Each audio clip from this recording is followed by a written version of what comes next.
is an Estonian inlay technique. The name Roosimine means to decorate with roses.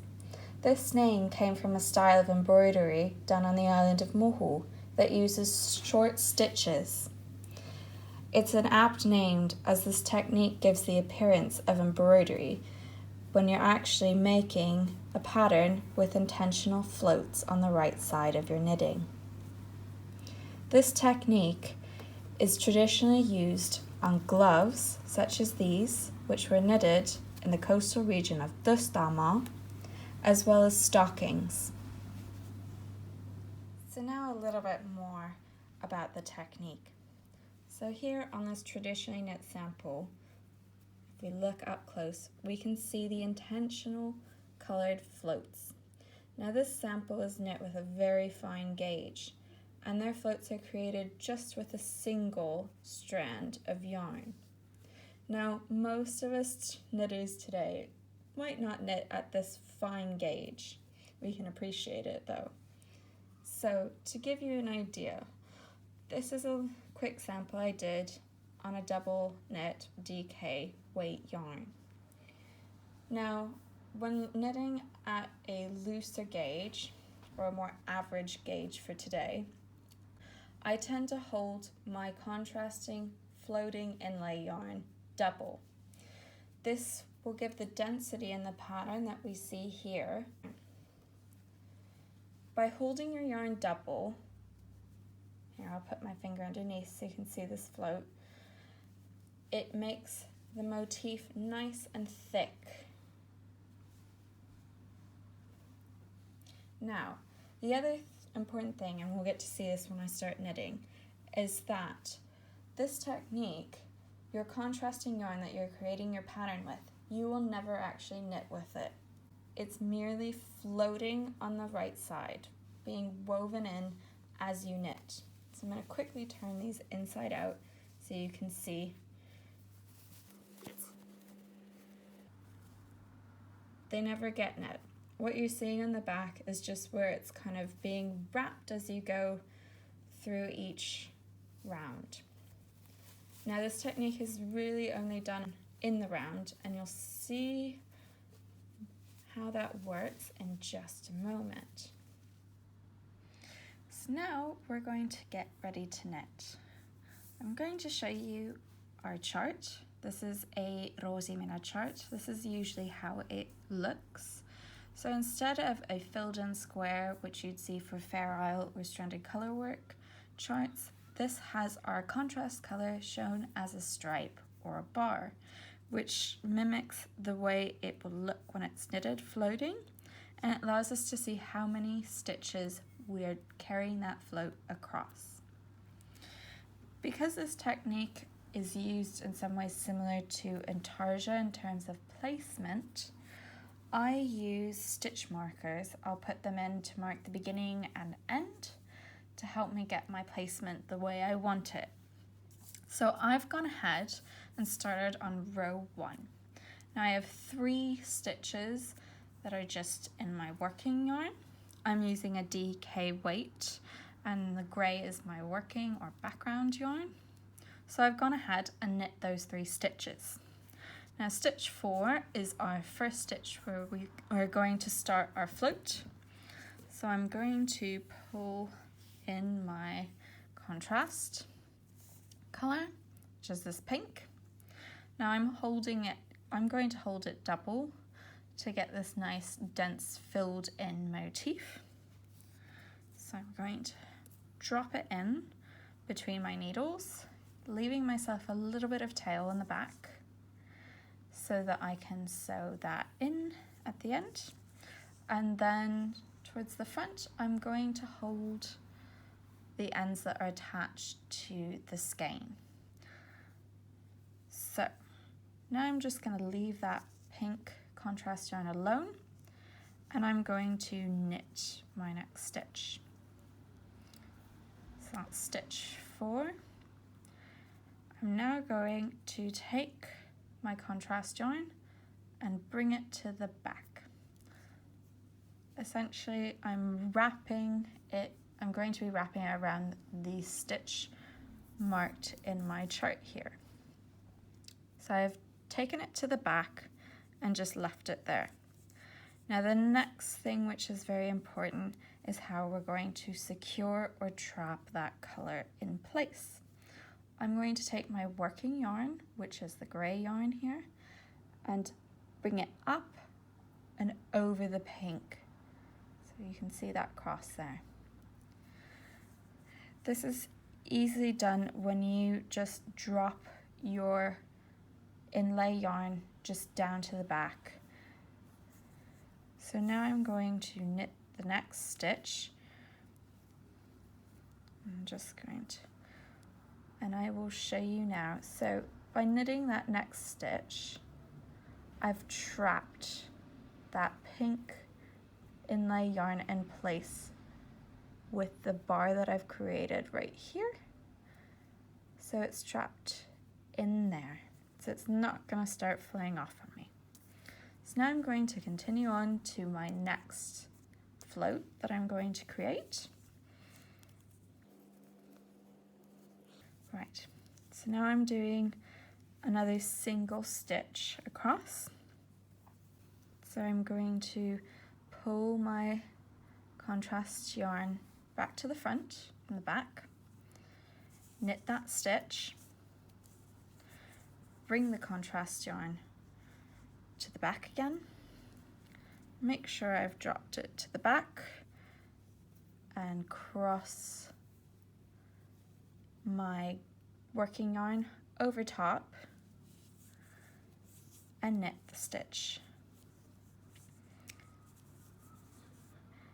Now, once you've finished the last float in your row for that chart pattern repeat, I'm just going to carry on to round 2. Right, so I've gone ahead and knit to the next point in the following round, round 2, where I'm going to start my floats again. So I've gone ahead, I'm ready for the float, but you'll notice that where I left my contrast yarn, it's on the left hand side. And in order to avoid having all these massive floats running in the back and bring it back to the correct side so we can work the technique, we're going to make a funny loop. So we're going to make this extra long loop. So you're going to take your contrast yarn, bring it to the front, so over your left needle. And I'm going to make this giant loop. So here's my loop. And bring it in between my needles where I'm going to start. So giant loop now. It looks very funny. It's going to disappear like magic, you'll see. So put my yarn through, so that's the end that's attached to the ball of wool. So now I'm going to knit, in this circumstance, 2 stitches. So I'm going to be carrying my float across 2 stitches. 1, 2. Now, what I'm going to do is take my giant loop here and carry the whole thing to the back through my needles. So here's my loop. I've carried it through the back and just let it drape in the back. Now, we're going to do the similar thing where we want to make sure that our working yarn, as we work the next stitch, which is going to secure it in place, comes over the pink to trap it. So I'm going to come over. So there we go. We're trapped in place. And I'm going to work till I have my next float. So I'm going to continue over to here. So now I'm ready to do another float. I'm going to grab my loop, and if you're working carrying your yarns double, be sure that you have them correct. I grab, and I'm going to pull that loop to the front. So I'm going to pull it through the front, making sure that the end closest to my right to the needles comes in between, so in between, and it drapes across in the back. So now I'm going to knit my 2 stitches to make the length of my float. Okay, so I've done that, and I'm going to bring my loop to the back between my needles, making sure that I bring my working yarn across as I knit the next stitch to secure it in place. Carry on for a few stitches and then show you how to get rid of the loop which is still hanging out back here. So we don't want this to be there. So what we're going to do is, you'll see now, having done this, our yarn, our contrast yarn now will start at the right hand side for the next round.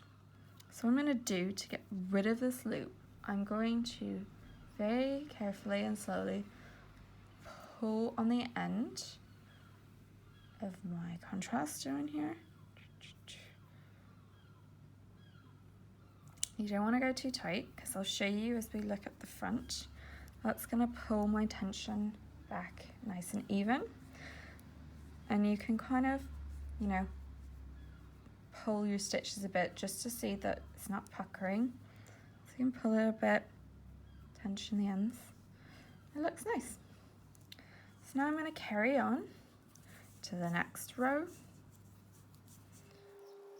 I'm going to work this similar to how we started with row 1, because my contrast yarn is now on the right side. So I've knitted my 3 stitches. Now I'm ready to start my float. So I'm going to pull the yarn, contrast yarn, to the front. I'm going to work 3 stitches according to my chart.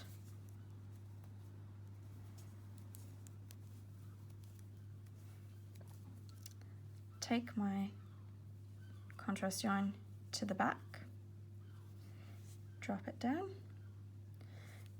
bringing my working yarn over top, knit to secure it in place. I'm just going to do the 1 stitch according to my chart, and then I'm going to start the next float. So bring the yarn back to the front.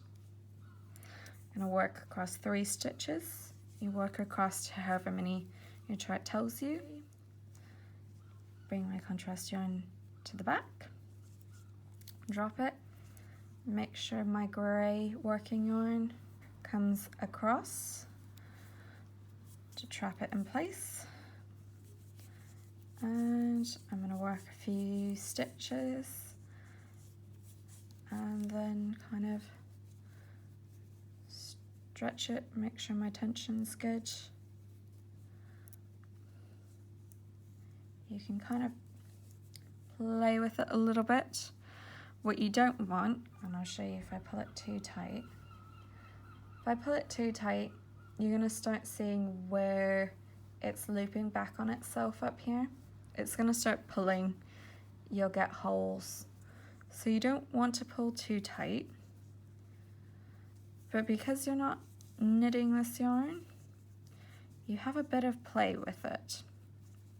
So you can kind of grab it, and when you do your blocking and pressing, it will settle in place a bit more as well. Now usually, so if we're going on this basis, my odd number rows, my contrast yarn will be starting from the right, work across, and it'll end on the left. When I come knit around, and I'll be on round 4 then, even rounds, my contrast yarn will be starting on the left, and I will be making the giant loop to bring it back to the right. So I'm going to just knit around, and we'll work an even round next to just review how to bring your contrast yarn to the right.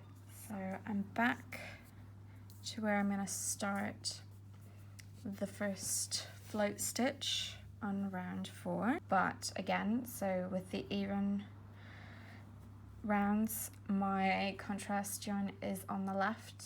I can't do anything with it if it's over there. So I'm going to make my funny little loop here and bring that loop in place by putting the yarn in between my needles and bringing it to the back. And your loop can be as long as you want, because remember at the end of this we're going to make it disappear by pulling it away.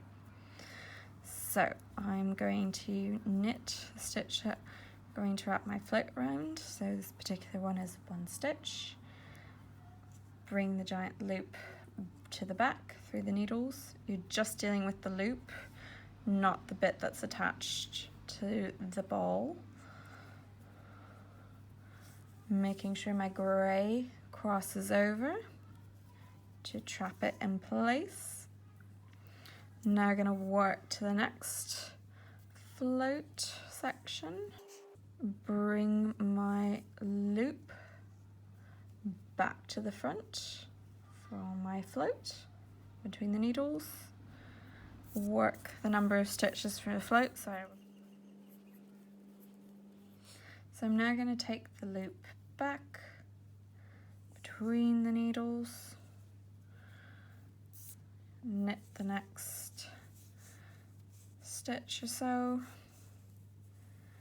that I need to my next float. Bring your loop back towards the front like we've done in the other situations. I'm going to do a 1 stitch wrap according to my chart. Do my stitch, bring loop to the back, cross my working yarn over top, and knit the next couple of stitches, and then I'm going to pause and we will get rid of our loop again. So here we are looking at the back. Here's our loop. I want to get rid of it, so I'm going to pull, it's the end, the live edge here. I'm going to pull it, I'm going to turn it around as well so you can see it from the front, but I'm just going to pull it so you see from the back a bit. Here from the front, and see it moving. I usually look at it from the front just so I can see how much to pull before I've pulled too far and it puckers. And remember, I like to just stretch it a bit just to see that it's not too tight. So I'm going to carry on doing this, alternating. So I'm on being an odd round next, so my contrast yarn's to the right. I can work it across, followed by a following round, which would be an even one, where we'll do that loop technique again.